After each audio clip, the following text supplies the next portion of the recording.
Hello बच्चों। आज मैं टिश्यू चैप्टर पढ़ाने वाली हूँ। लास्ट लेक्चर हमने सेल चैप्टर देखा था एंड कंप्लीट सेल हमने पढ़ा था। आज हम टिश्यू चैप्टर देखेंगे।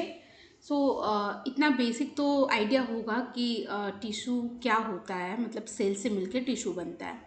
तो मैं इसको थोड़ा डिटेल में बताऊँगी कि टिश्यू क्या है। ठीक है, तो एक सिंपल ये में समझो। देखो, ये एक सेल है, नॉर्मल सेल है।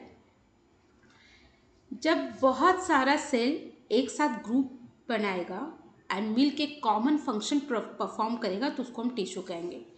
तो जब बहुत सारा सेल ऐसे ग्रुप एक साथ रहते हैं, ठीक है, सेल सेल सेल, ये ग्रुप है ना, तो ये टिश्यू है। तो इनका ऑरिजिन हमेशा सेम होगा। जो भी इसमें जितने सेल्स हैं उनका ऑरिजिन सेम होगा और ये कॉमन फंक्शन परफॉर्म करेंगे। ठीक है, तो इतना तो बेसिक हम जानते हैं कि सेल से टिश्यू मिलके टिश्यू बना, टिश्यू से मिलके फिर ऑर्गन बनता है एंड ऑर्गन से मिलके फिर ऑर्गन सिस्टम बनता है। अगर किसी ने लास्ट लेक्चर मेरा नहीं देखा हो सेल चैप्टर का, तो मैं थोड़ा बता दूं कि टिश्यू से मिलके ऑर्गन बनता है। जैसे कि आपका ऑर्गन क्या क्या हो गया, हार्ट हो गया, किडनी हो गया, ब्रेन हो गया, तो ये टिश्यू से मिलके बना हुआ है ये सब ऑर्गन। एंड फिर ऑर्गन से मिलके ऑर्गन सिस्टम बनता है। जैसे कि excretory system, digestive system, respiratory system, circulatory system. तो जैसे कि सर्कुलेटरी सिस्टम है तो उसमें हार्ट आपका काम कर रहा है ना, फिर लंग्स काम कर रहे हैं। तो ये सब क्या है, डिफरेंट डिफरेंट ऑर्गन एक साथ काम कर रहे हैं। अगर आप डाइजेस्टिव सिस्टम ले लो तो आपका माउथ, इसोफेगस, स्टमक, इंटेस्टाइन सब मिल के एक सिस्टम, डाइजेस्टिव सिस्टम पूरा बना हुआ और सब अपना अपना काम कर रहे हैं।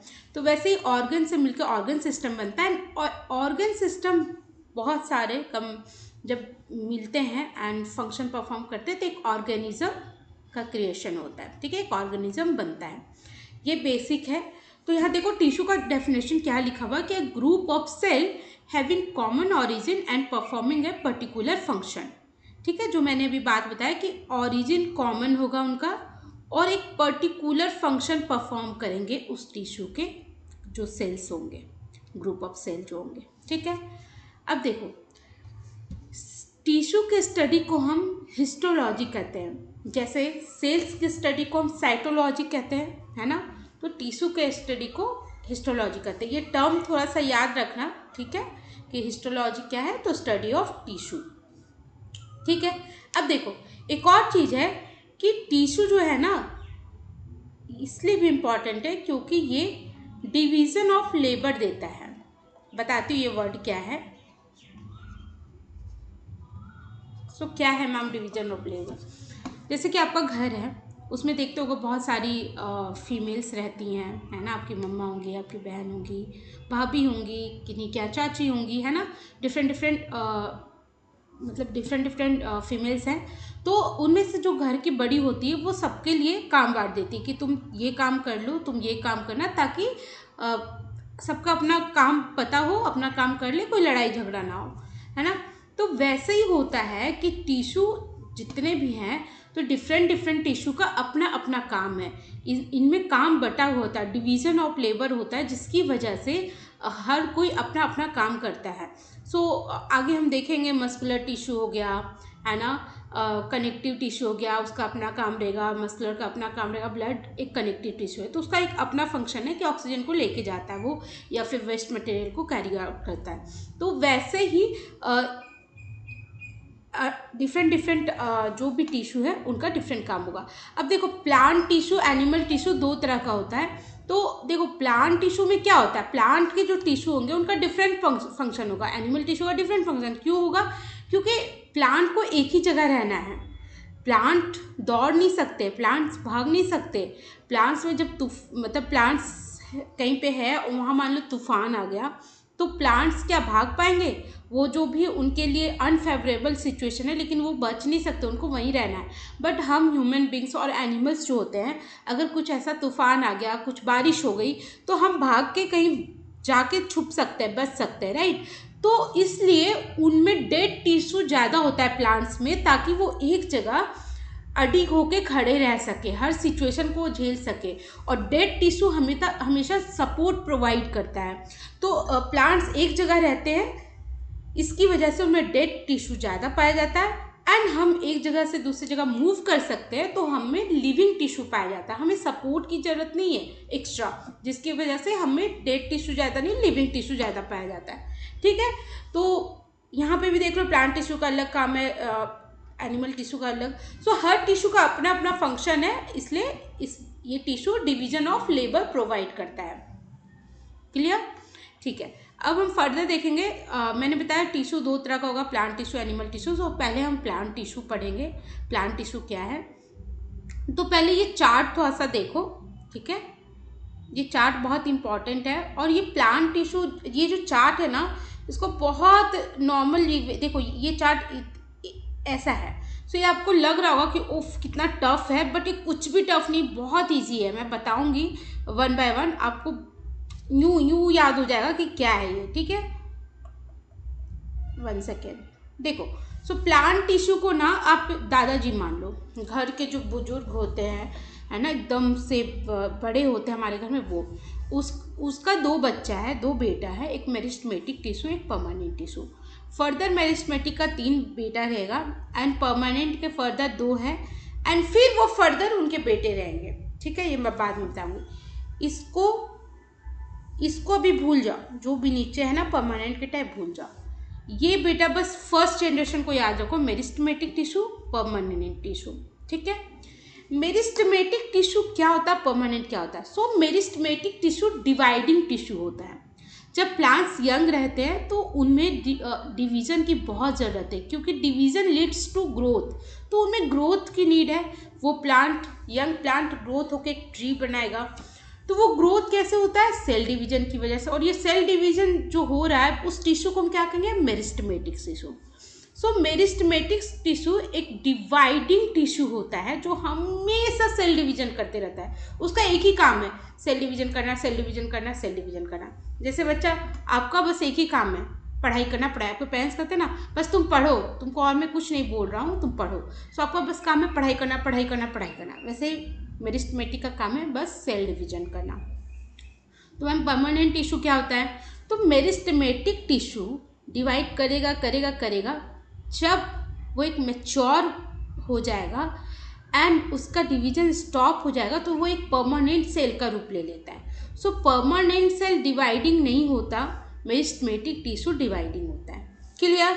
ठीक है, अब ये जो नीचे है ना, ये मैं बाद में पढ़ाऊंगी। अभी मैं सिर्फ आपको एक रफ डिफरेंस बताऊंगी मेरिस्टेमेटिक एंड परमानेंट टिश्यू का, एंड फिर मैं आपको मेरिस्टेमेटिक टिश्यू डिटेल में बताऊंगी। ठीक है, देखो मेरिस्टेमेटिक टिश्यू और परमानेंट में क्या होगा। सो मैं यहाँ थोड़ा लिख देती हूँ ताकि आपको ना थोड़ा सा ये इजी हो। सो मेरिस्टेमेटिक टिश्यू क्या है, डिवाइडिंग टिश्यू है। थोड़ा सा मैं रफली या लिख दे रही हूँ। चलो, अब देखो मेरिस्टेमेटिक और परमानेंट में थोड़ा सा डिफरेंस समझना क्या है। सो मेरिस्टेमेटिक का मैंने बताया कि सेल डिवीजन होते रहता है। तो फर्स्ट पॉइंट देख लो, द सेल्स डिवाइड रिपीटेडली, यहाँ सेल डिवीजन होते ही रहेगा। परमानेंट में क्या होगा, cells are derived from meristematic tissue and do not divide. मैंने बताया कि मेरिस्टेमेटिक टिश्यू परमानेंट टिश्यू का रूप ले लेता है फर्दर। सो डिराइव्ड होता है मेरिस्टेमेटिक से ही परमानेंट टिश्यू, और ये डिवाइड नहीं करते हैं। इसका सेल जो होगा मेरिस्टेमेटिक का, वो स्मॉल होगा, क्योंकि लार्ज हो ही नहीं सकता ना बेटा, आप समझो। सब जब सेल डिवाइड किया एंड उसका ग्रोथ होगा तभी तो लार्ज होगा, बट वो ग्रोथ होने का मौका ही नहीं देता ना, वो फिर से सेल डिवाइड कर जाता, तो वो स्मॉल ही रहता है। आप इसको ऐसे समझो, जैसे एक सेल है, ठीक है, ये एक सेल है, ये एक सेल, ठीक है। अब क्या करेगा, ये सेल डिवाइड किया, सिर्फ मैं एक सेल का बता रही हूँ, फिर ये सेल डिवाइड किया, ये भी किया, फिर ये फर्दर डिवाइड किया, ये भी करेगा। तो ऐसे सेल डिवीजन होते जा रहा है, बस सेल डिवीजन ही कर रहा है वो, उसके पास टाइम ही नहीं है कि वो सेल डिवीजन थोड़ी देर रुके तब तो उसमें ग्रोथ हो और उसकी साइज बढ़े, तो इसलिए सेल्स हमेशा स्मॉल होंगे एंड आइसोडायमेट्रिक रहेंगे। आइसोडायमेट्रिक मतलब आप किसी साइड से भी उसका डायमीटर लो सेम होगा, ठीक है। जैसे कि सेल है, आप इधर से मेजर करो, ऐसे मेजर करो, ऐसे मेजर करो, ऐसे मेजर करो, सेम डायमीटर होगा, इसको हम आइसोडायमेट्रिक कहते हैं, ठीक है। चलो ये मिट गया।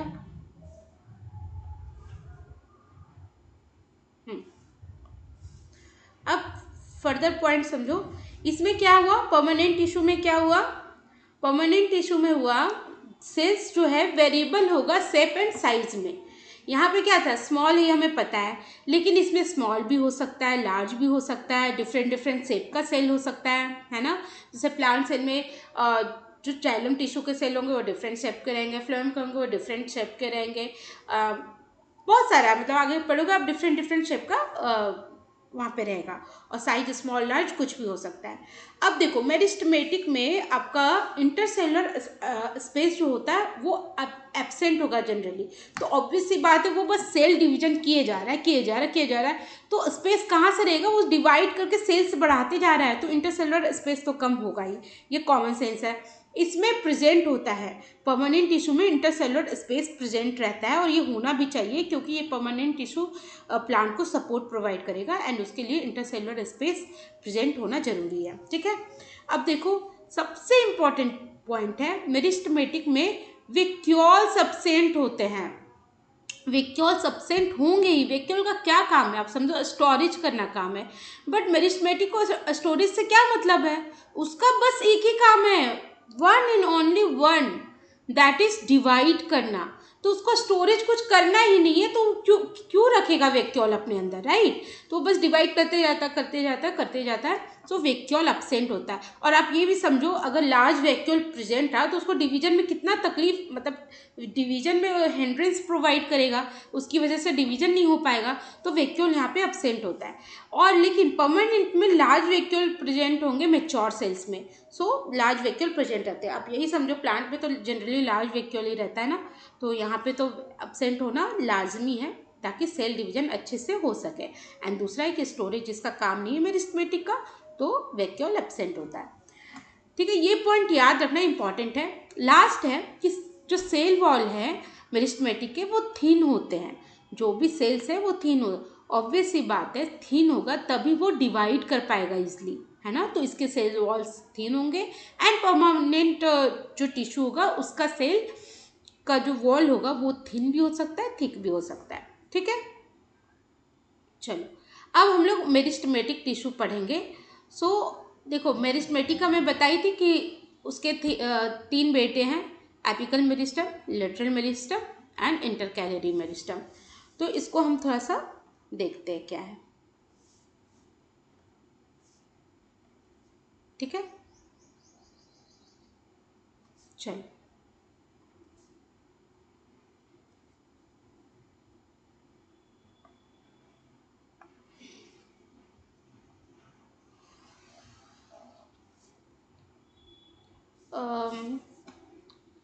थोड़ा सा मैं फर्स्ट लूँगी, फर्स्ट हो जाएगा आपका एपिकल मेरिस्टम।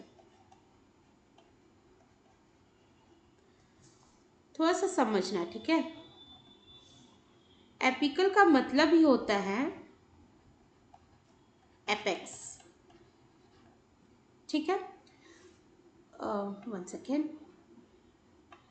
मैं तीनों का लिख देती हूँ। देखो मैं वर्बली बता रही हूँ, फर्स्ट एपिकल मेरिस्टम होगा, सेकेंड इंटरकैलरी होगा एंड थर्ड होगा आपका लेटरल मेरिस्टम। तो मैं पहले एपिकल मेरिस्टम समझाती हूँ कि क्या होता है, या फिर यहाँ रफली मैं बता देती हूँ, apical,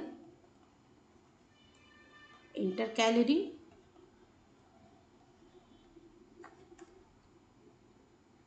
and third one is lateral, ठीक है। इतना समझ आ गया। अब देखो मैं पहले एपिकल मेरिस्टम पढ़ा रही हूँ। तो एपिकल मेरिस्टम मतलब होता है एपेक्स, एपेक्स मतलब टिप।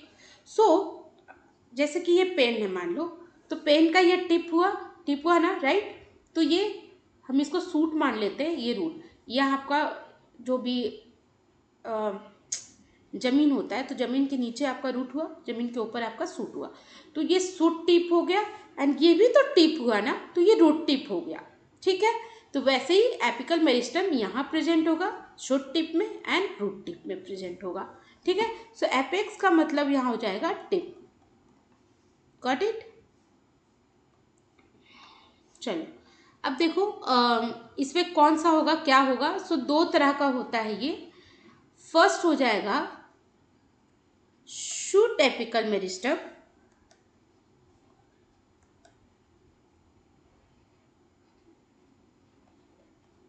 Shoot apical meristem. ठीक है, इसको हम क्या कहेंगे शॉर्ट में, सैम। सो ऐसे याद रखना, श्याम राम। ठीक है, दूसरा क्या हो जाएगा, रूट एपिकल मेरिस्टम। ये क्या हो जाएगा, राम। सो श्याम राम से याद रखना कि एपिकल मेरिस्टम में भी दो होंगे, एक शूट एपिकल मेरिस्टम, एक रूट एपिकल मेरिस्टम।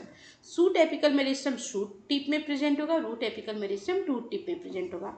इसका काम क्या होता है, एपिकल मेरिस्टम हमेशा प्राइमरी ग्रोथ करता है। प्राइमरी ग्रोथ क्या होता है मैम, सो प्राइमरी ग्रोथ मतलब increase length of the plant, plant के लेंथ को इंक्रीज करना। जब भी ग्रोथ ऐसा होगा तो प्राइमरी ग्रोथ, जब भी ग्रोथ ऐसा होगा तो सेकेंडरी ग्रोथ, मतलब लंबाई बढ़ेगी तो प्राइमरी एंड चौड़ाई बढ़ेगी, गर्थ बढ़ेगी तो सेकेंडरी।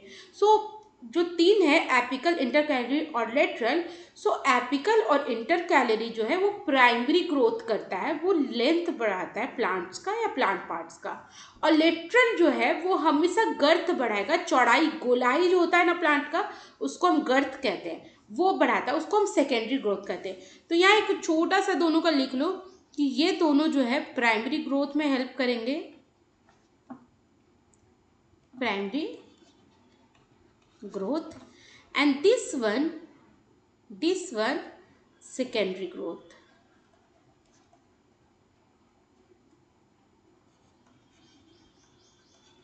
ठीक है, अब शूट एपिकल मेरिस्टम का क्या होगा, इंक्रीज लेंथ ऑफ शूट और स्टेम। ठीक है, इसका काम क्या होगा, increase length of root. Clear? Okay, देखो यहाँ पे बहुत नॉर्मली मैंने एक डायग्राम दिया, मेरिस्टेमेटिक का तीनों टाइप समझाया हुआ है। थोड़ा सा अगर ये इनलार्ज होता है तो 1 second,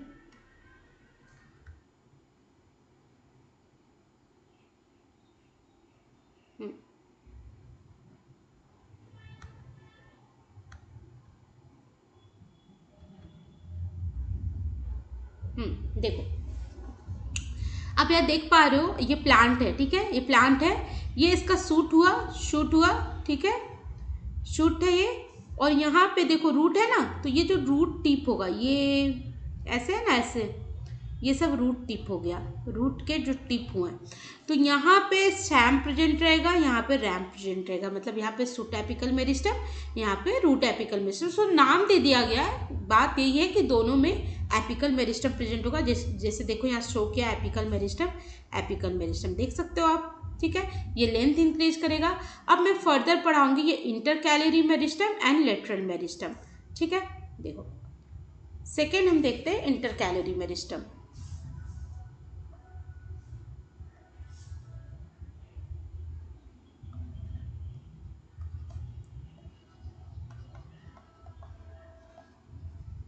inter,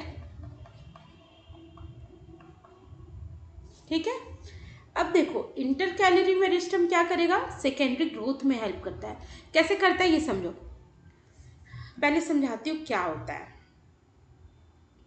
inter calorie meristem. ठीक है, देखो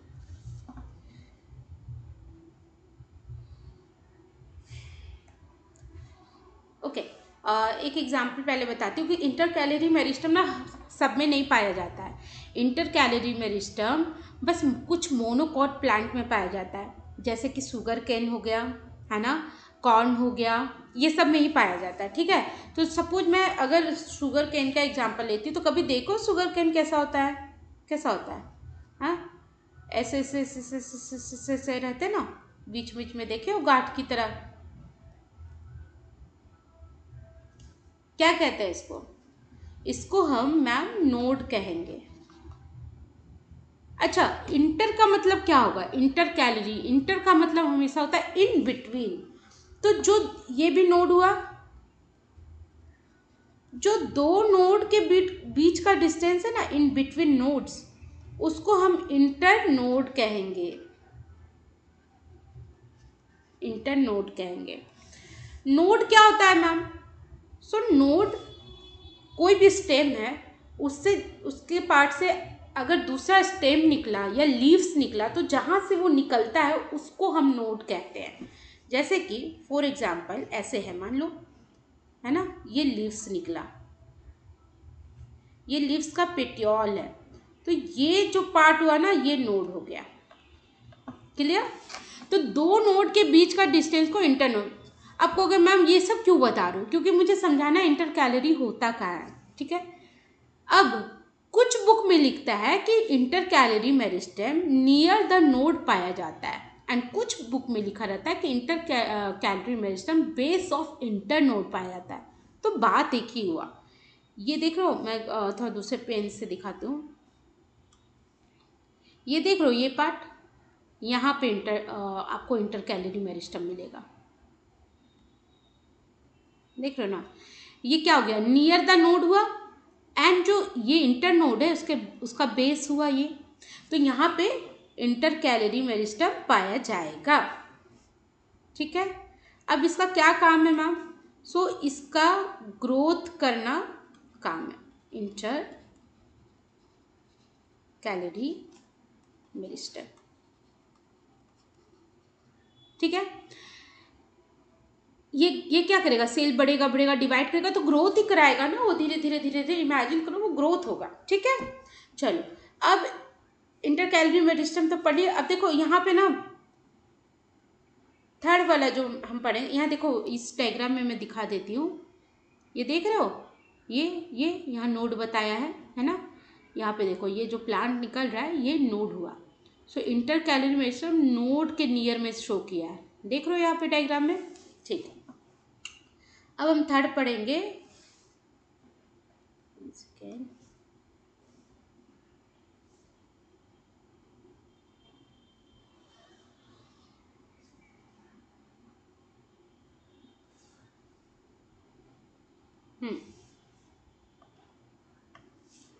third we will see lateral meristem. ठीक है, अब लेटरल क्या होता है मैम, बहुत आसान भाषा में समझाती हूँ। लेटरल, लेटरल साइड, साइड मतलब ये प्लांट है, स्टेम है, तो उसका जो गोलाई होगा ना, जिसको हम विड्थ कह सकते हैं, चौड़ाई कह सकते हैं, तो वो चौड़ाई नहीं होता, एक्चुअल चौड़ाई क्या होता है 2D, पर ये जो लेटरल जो गर्थ होता है वो 3D हुआ, मतलब इधर से भी इधर से भी इधर से भी, तो उसका गोलाई जो होता है उसको हम गर्थ कहते हैं। और लेटरल मेरिस्टम गर्थ बढ़ाने में हेल्प करता है, मतलब प्लांट को मोटू बना देता है, चारों साइड से उसको फैलाता है। ठीक है, सो यहाँ पे जैसे कि मैं डायग्राम में दिखा देती हूँ, 1 सेकेंड।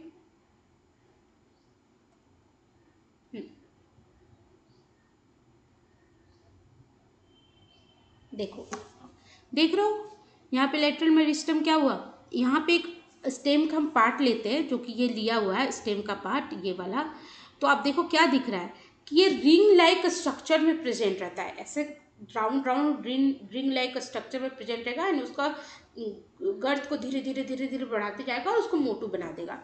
ठीक है, तो यही हुआ लेटरल मेरिस्टम। तो इसका मेन फंक्शन क्या हुआ,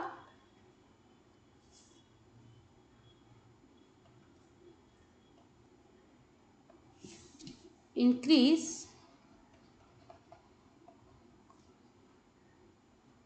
गर्थ और विथ ऑफ प्लांट स्टेम। ठीक है, इसका मेन यही काम है। अब बेटा ये समझ लो, बहुत इम्पॉर्टेंट पॉइंट है एक, कि मेरिस्टेमेटिक टिश्यू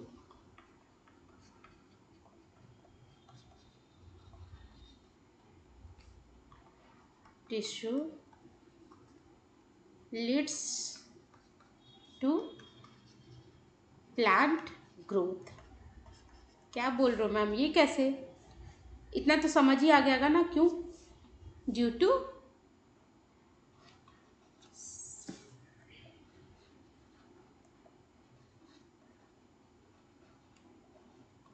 सेल डिवीजन। ठीक है, 1 सेकेंड, यहाँ शो नहीं होगा I think. Growth due to cell division. समझाती हूँ कैसे। सपोज ये प्लांट है, ठीक है, ये रूट है आपका, ठीक है। अब देखो, ये मैं रफली डायग्राम बना रही हूँ। ये क्या हो गया, जमीन का ऊपर वाला पार्ट, ये नीचे, नीचे रूट सिस्टम हो गया, ये शूट सिस्टम है। ठीक है, सपोज यहाँ पे सेल है, कुछ मेरिस्टेमेटिक सेल है ये, ठीक है।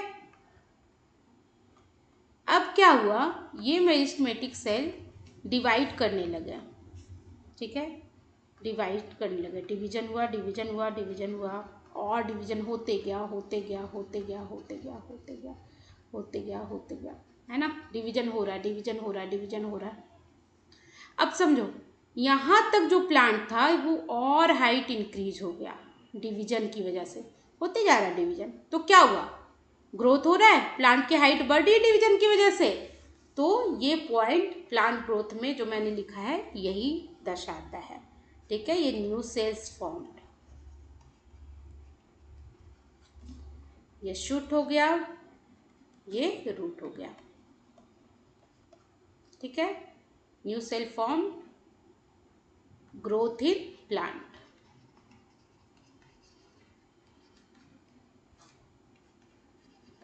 सेल डिवीजन की वजह से। ठीक है, समझ आ गया होगा। आई होप मैंने जितना बताया वो क्लियर है। अगर कहीं भी डाउट है तो आप कमेंट में मेरे को पूछ सकते हो। एंड नेक्स्ट लेक्चर में मैं परमानेंट टिश्यू डिटेल में पढ़ाऊंगी। एंड ये मेरिस्टेमेटिक टिश्यू कंप्लीट हुआ, एंड परमानेंट टिश्यू बहुत इंटरेस्टिंग है। So ya, see you in next lecture. Thank you.